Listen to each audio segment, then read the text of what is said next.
नमस्कार मंडळी, स्वागत आहे तुमचं आम्ही सातारकर किचनमध्ये। आज आपण बनवणार आहोत व्हेज बिर्याणी। व्हेज बिर्याणीसाठी लागणारं साहित्य बघा। आता मी सांगते तुम्हाला भाज्या।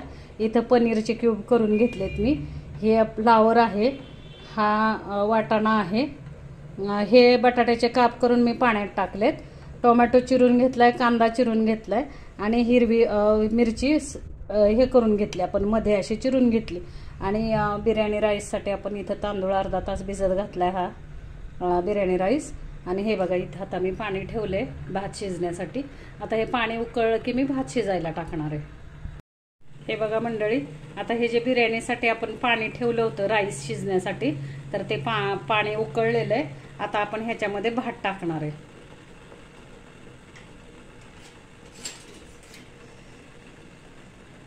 हा अर्धा किलो बिर्याणी राईस आहे मंडळी। आता माझ्या नॉनव्हेजच्या बिर्याणीच्या रेसिपी झाल्यात। आता व्हेज रेसिपी म्हणलं एखादी बिर्याणीची ह्याची टाकावी आपली।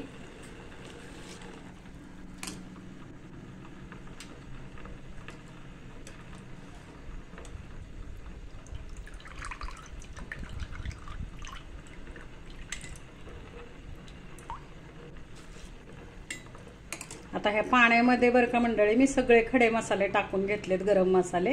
त्याच्यामध्ये मी बडीशेप आणि शहाजिरं टाकले, मिरी टाकली, 4 लवंगा टाकल्यात, पुन्हा एक वेलदोडा मसाले वेलदोडा टाकलाय, साधा वेलदोडा टाकलाय, लवंग टाकली आणि 4 दालचिनी, 4 लवंग टाकल्यात आणि 1 दालचिनीचा तुकडा टाकलेला आहे। आणि अशा पद्धतीने आणि मीठ टाकलंय मी। आणि आता भात आपण मी 80% असा शिजवून देणार आहे, त्याच्यानंतर आपण बघूया। हे बघा आता आपण भाज्या मॅरिनेट करणार आहे। हे बघा मंडळी, आता आपण भाज्या मॅरिनेट करायला घेतल्यात। ह्याच्यामध्ये मी तुम्हाला सांगते काय काय टाकलं। ह्या भाजीमध्ये मी आलं लसूण पेस्ट टाकली, दही टाकले, 1 चमचा मी पावभाजी मसाला टाकलाय, 1 चमचा गोडा मसाला टाकलाय, 1 चमचा बिर्याणी मसाला टाकलाय, 1 चमचा कांदा लसूण मसाला टाकलाय आणि थोडासा कलरसाठी मी लाल मिरची पावडर आणि 1 चमचा धने जिरे पावडर टाकली। आता हे सगळं आपण असं छानपैकी भाज्यांना चोळून ठेवणार आहे। हे बघा अशा आपल्याला ह्या भाज्या मॅरिनेट करून ठेवायच्यात। एक 15-20 मिनिटासाठी मॅरिनेट करायच्यात आपल्याला। मीठ घालणार आहे मी, पण ते जेव्हा मी फोडणीला भाज्या टाकणार तेव्हा मग मी मीठ घालणार आहे। हे बघा अशा प्रकारे आपण हे मॅरिनेट केलं। आता ह्याच्यामध्ये मी पनीर नाही टाकलं, कारण जेव्हा मी भाज्या फोडणीला टाकणार तेव्हा मला तेलामध्ये थोडंसं पनीर, आता हाच हात मी थोडासा पनीरला मी असा लावून घेते। ह्याच मसाल्याचा हात आहे माझा। थोडासा मी आता तो पनीरला पण लावून घेणार आहे। आणि ज्यावेळेस मी कांदा परतणार तेलामध्ये त्यावेळेस मी ते पनीर तेलामध्ये परतणार आहे। मी पनीर मॅरिनेट नाही केलं बरं का मंडळी, पनीर असंच मी साईडला ठेवलंय। हे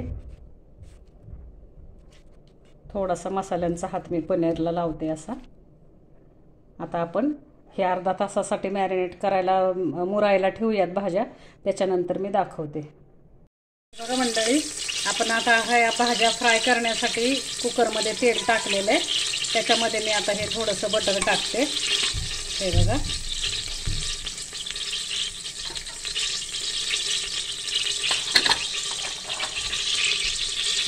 आता ह्याच्यामध्ये मी जिरं टाकणार आहे थोडंसं। तेलामध्ये मी जिरं टाकते।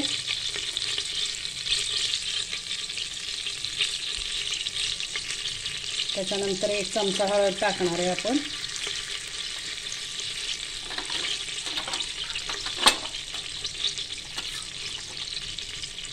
हिंग टाकणार आहे।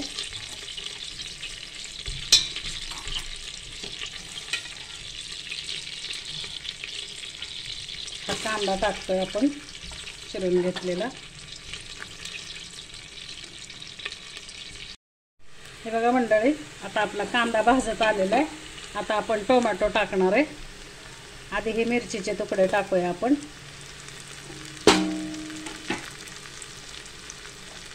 त्याच्यानंतर हा टोमॅटो टाकूया।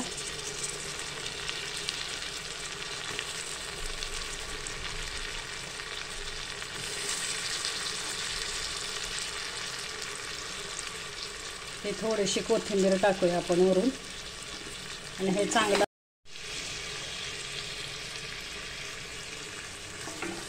टोमॅटो आपण छानपैकी असं परतवून घेऊया. चांगलं टोमॅटो आपल्याला मऊसर करून घ्यायचंय. हा बघा, हा आता टोमॅटो आपला मऊ झालेला आहे. तर मी आता ह्याच्यामध्ये भाजी टाकते. ही मॅरिनेट केलेली भाजी आहे.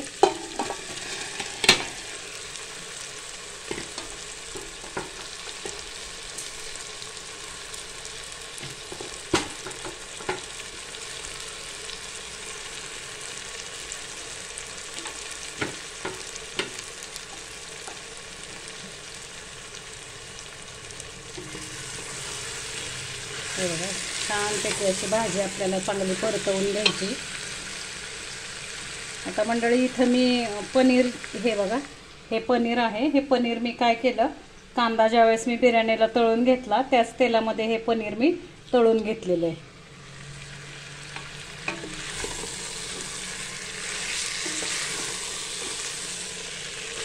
छानपैकी भाजी आता आपल्याला अशी परतवून घ्यायची. हे पनीर टाकते मी.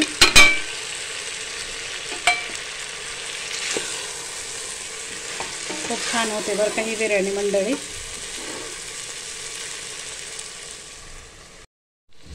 हे आपण आता मीठ टाकतोय. 1 चमचाभर मीठ टाकायचं आहे आपल्याला. मी भाताला मीठ टाकलंय शिजताना, भाजीला मी थोडंसंच मीठ टाकणार आहे.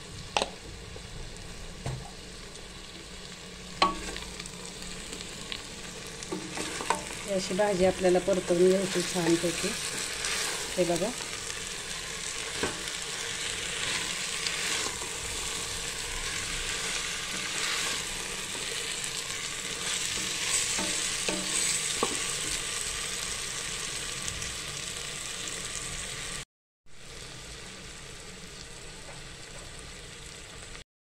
हे बघा मंडळी, हे जे पाणी आहे हे आपण, हे मी भाज्या मॅरिनेट केल्या होत्या त्याच्या भांड्यात त्या पाणी घेतलंय मी. आणि हे जे आहे हे आपलं भात जो आपण बिर्याणी राईस करायला घेतला होता त्या राईसचं हे पाणी आहे, जे आपण गाळून घेतला राईस त्याचं हे पाणी. आता हे मी भाजी शिजण्यासाठी टाकणार आहे पाणी. हे बघा, आपल्याला आता हे भाजी शिजायला आपल्याला जेवढं आवश्यक आहे तेवढं पाणी मी टाकणार आहे. थोडंसंच टाकते पाणी मी. हे बघा, आता एकदा पाणी टाकलं की मी हा असा भाजी अशी छानपैकी हलवून घेते मी. आणि आता मी कुकरचं झाकण लावणार आहे आणि 2 शिट्ट्या करणार आणि भाजी मी शिजून देणार आहे. हे बघा मंडळी, अशा प्रकारे आपली बिर्याणीची भाजी तयार आहे. आता आपण वरून राईस टाकणार आहे. दाखवते मी तुम्हाला. हे बघा, छानपैकी आपली अशी भाजी, मी 2 शिट्ट्या काढून घेतल्या भाजीला. मस्तपैकी अशी शिजलेली भाजी आपली. भाजी पण मी 80% शिजवून, जास्ती नाही, फक्त 2 शिट्ट्या काढून घेतल्यात मी. आता बघा, मी राईस टाकते वरून.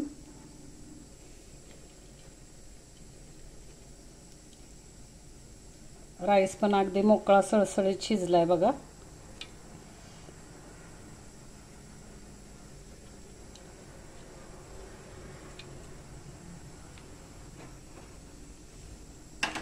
थोडासा आपण हा तळलेला कांदा टाकणार आहे वरून.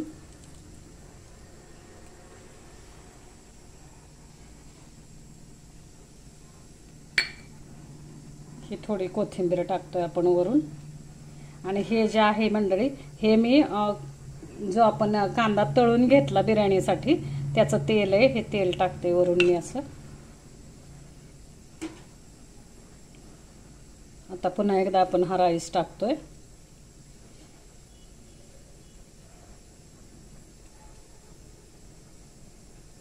ही कोथिंबीर. मी अजिबात फूड कलरचा वापर करत नाही बरं का मंडळी. कुठल्याच जेवणाला माझ्या फूड कलर नसतात. आपलं जे घरात आहे, जे आपण घरात करतो ते सगळं साहित्य वापरून स्वयंपाक करतो आपण. कुठल्याच भाज्यांना, कुठल्याच बिर्याणीला वगैरे मी फूड कलर वापरत नाही. हा बघा, हा आता तिसरा हे करते मी. मी भाज्यांची लेअर नाही लावत मंडळी, भाज्या खालीच ठेवते आणि फक्त भाताचा लेअर लावून मी तळलेला कांदा आणि कोथिंबीर टाकते. आता हा तांदूळ पण मी तुम्हाला दाखवते मंडळी, हा शिजलाय कसा बघा. हा बघा, हा एवढा आपण शिजवून घेतलाय, म्हणजे 80% तांदूळ हा शिजवून घेतलाय. मी आता तवा गरम करत ठेवणार आहे. माझ्याकडे सपाट लोखंडी तवा आहे, तो गरम करत ठेवणार आणि तवा गरम झाला की एक 5 मिनिटं मी ही बिर्याणी शिजवून घेणार आहे. अशा प्रकारे आपण आता हा सगळा तांदूळ घालतोय. हे आपण हे तळलेलं तेल आहे ते तेल घालतोय वरून. कांदा तळलेलं जे तेल आहे त्याचा एक वेगळा स्मेल येतो बिर्याणीला.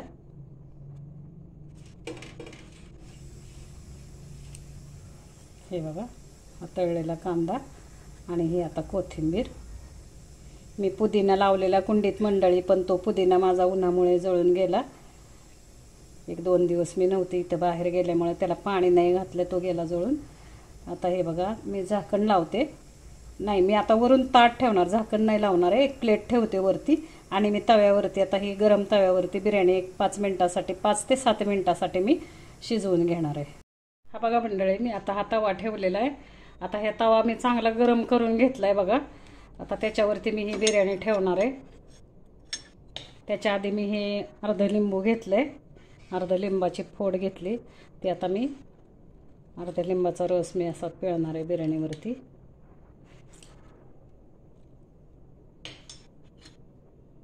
आणि आता ही बिर्याणी मी तव्यावरती ठेवणार आहे. एक झाकण लावून मी 5 ते 7 मिनिट हे शिजवून घेणार आहे बिर्याणी मी. हे बघा मंडळी, अशा पद्धतीने आपण आता हे गॅसवरती बिर्याणी ठेवलेली आहे, कुकर ठेवला आहे.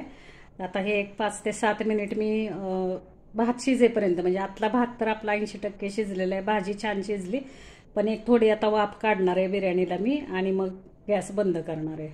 हे बघा मंडळी, अशा पद्धतीने आपला आता हा राईस तयार आहे. मी दाखवते तुम्हाला. आता ह्याला मी स्मोक देणार आहे. तर हा मी कोळसा आधी पेटवून घेतलेला आहे. हे बघा, कोळसा छानपैकी मी असं हे करून घेतलं आहे. आता ह्याच्यावरती मी तूप घालणार आहे.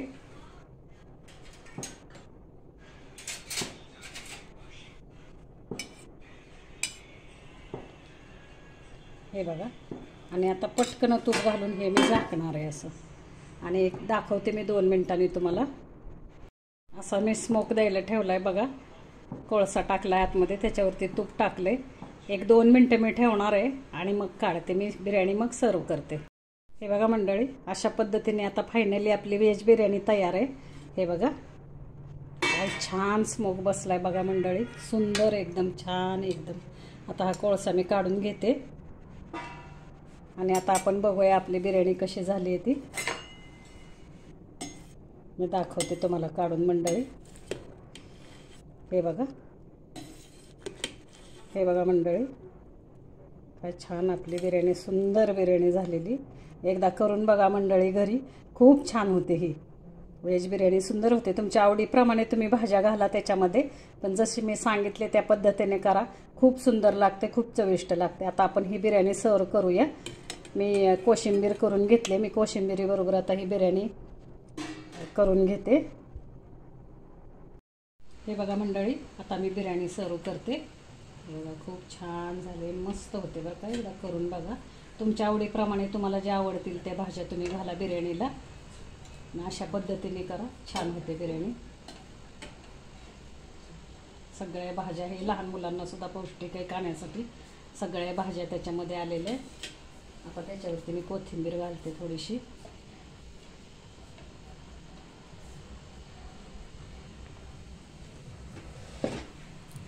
आपण थोडंसं घरचं लोणकडं तूप आहे आपलं, ते तूप घालणार आहे बिर्याणीवरती.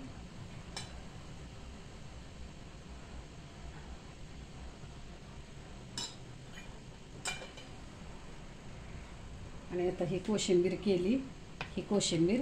अशा तऱ्हेने आपली ही बिर्याणी खाण्यासाठी तयार आहे मंडळी.